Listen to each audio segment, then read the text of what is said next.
오늘은 역대상 17장입니다. 구약성경 637페이지입니다. 구약성경 637페이지 역대상 17장입니다. 우리 먼저 역대상 17장 1절에서 17절까지 읽도록 15절까지 읽도록 합니다. 여기에서는 다윗이 하나님의 거룩한 성전을 세우고자 하나 하나님께서는 다윗이 성전을 세우는 것을 거부하십니다. 그 내용이 나오고 있습니다. 1절 제가 읽겠습니다. 다윗이 그의 궁전에 거주할 때 다윗이 선지자 나단에게 이르되 나는 백향목궁에 거주하거늘 여호와의 언약궤는 휘장 아래에 있도다. 나단이 다윗에게 아뢰되 하나님이 왕과 함께 하시니 마음에 있는 바를 모두 행하소서. 그 밤에 하나님의 말씀이 나단에게 임하여 이르시되 가서 내 종 다윗에게 말하기를 여호와의 말씀이 너는 내가 거할 집을 건축하지 말라.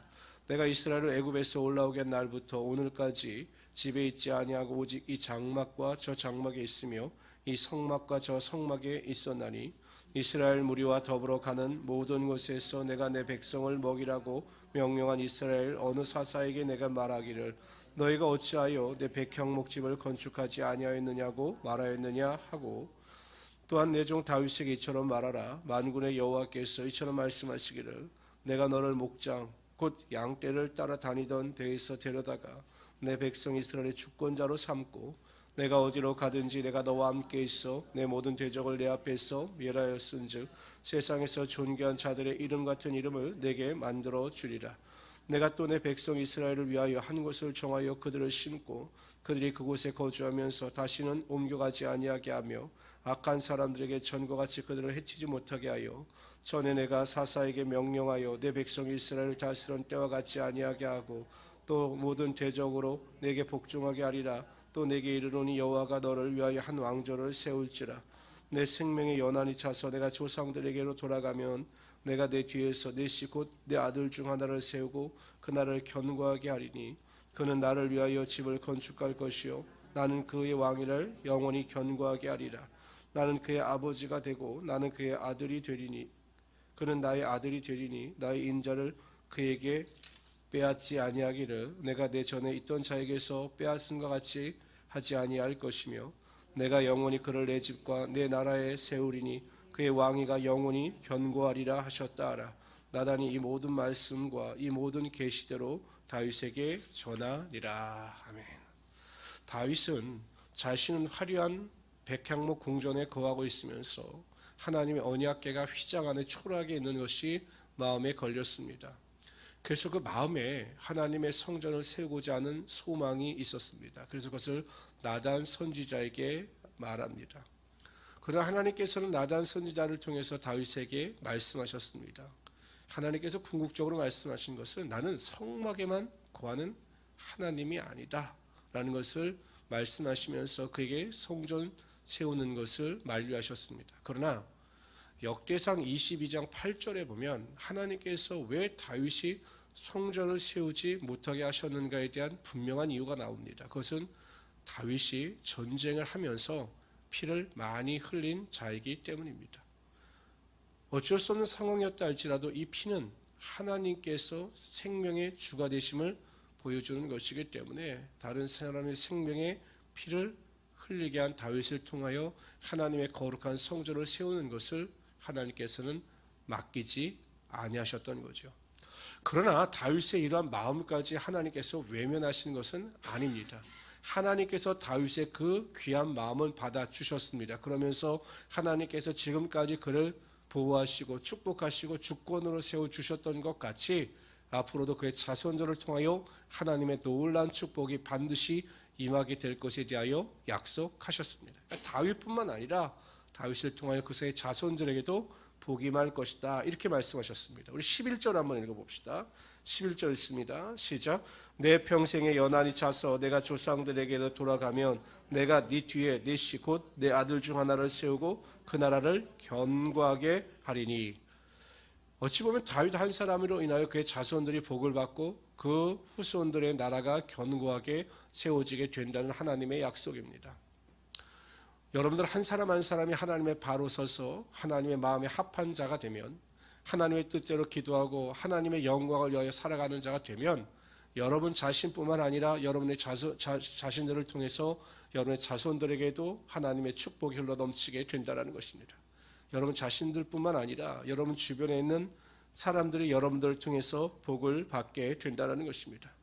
그러므로 우리 모든 성도님들은 항상 하나님 앞에서 내 스스로 바로 서는 믿음, 하나님의 마음에 합한 믿음을 소유할 수 있도록 최선을 다하시기를 바랍니다. 그러면 여러분들이 복의 근원이 되셔서 하나님의 영광이 여러분들을 통해서 반드시 흘러 넘치게 될 것입니다.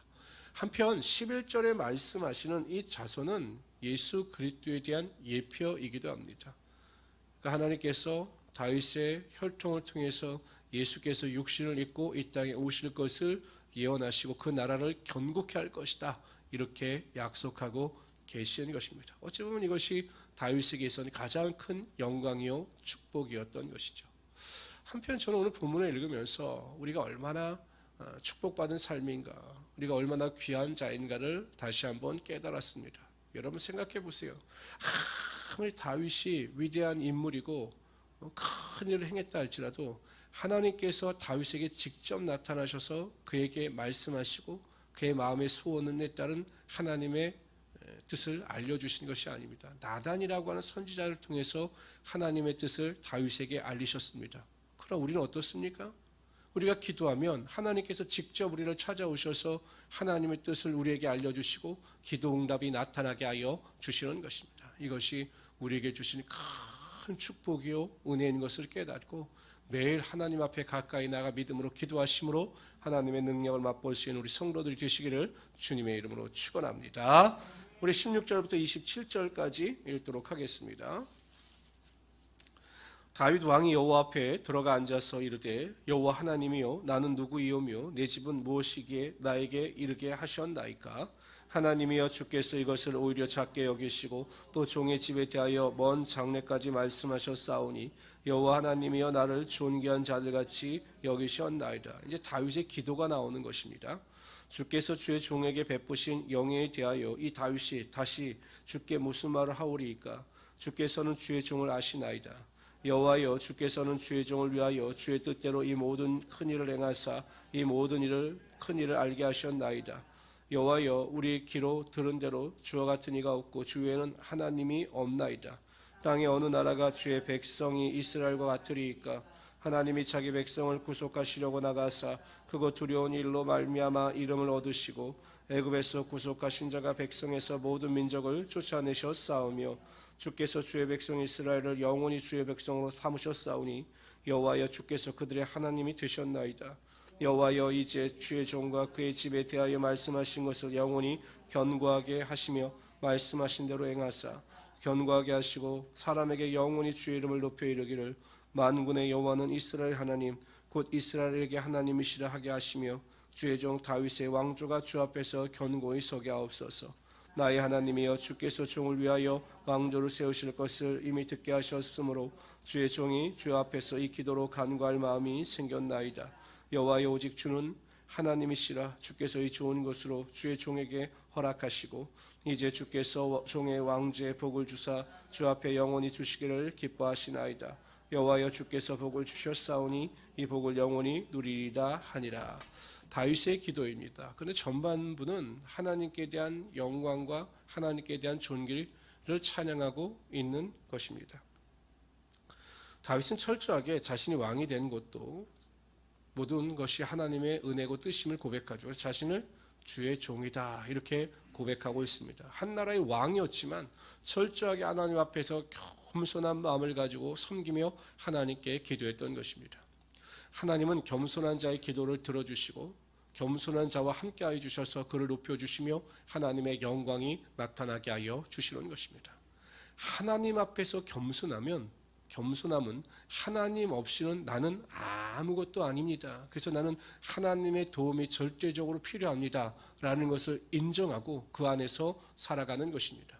우리 성도님들은 먼저 하나님 앞에서 철저하게 겸손한 자가 되십시오. 나는 주의 종입니다 라고 다윗이 고백했던 것처럼 우리 스스로 하나님 앞에서 낮아지고 겸손한 모습을 가지고 기도하심으로 하나님의 놀라운 은혜를 체험하시기를 바랍니다. 후반부에서 다윗은 간구를 합니다.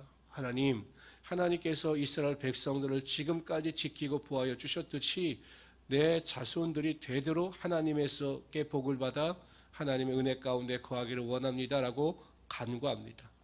우리는 다윗의 기도를 통해서 어떻게 기도하는 것이 하나님의 뜻에 합당한 기도인가를 깨닫게 됩니다. 흔히 성도들은 간구, 내가 원하는 것만을 아뢰는 것이 기도다라고 생각하죠. 그러나 오늘 본문을 보십시오. 다윗은 먼저 하나님의 영광을 구하고 자신이 하나님 앞에서 주의 종인 것을 인정합니다. 그리고 이스라엘 백성, 이스라엘 민족 가운데 베풀어 주셨던 하나님의 은혜에 대해서 감사하고 찬양합니다. 그리고 나서 자신의 간구를 아뢰는 것입니다. 너희는 먼저 그의 나라와 그의 의를 구하라. 그리하면 이 모든 것을 너에게 더하시리다.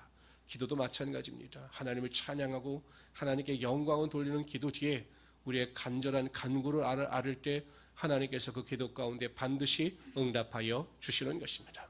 우리 성도님들도 오늘 하루도 주님 안에서 믿음으로 기도하시되 올바른 기도의 태도와 내용을 통해서 기도의 능력을 맛보시고 오늘 하루도 승리하는 하루가 되시기를 주님의 이름으로 축원합니다.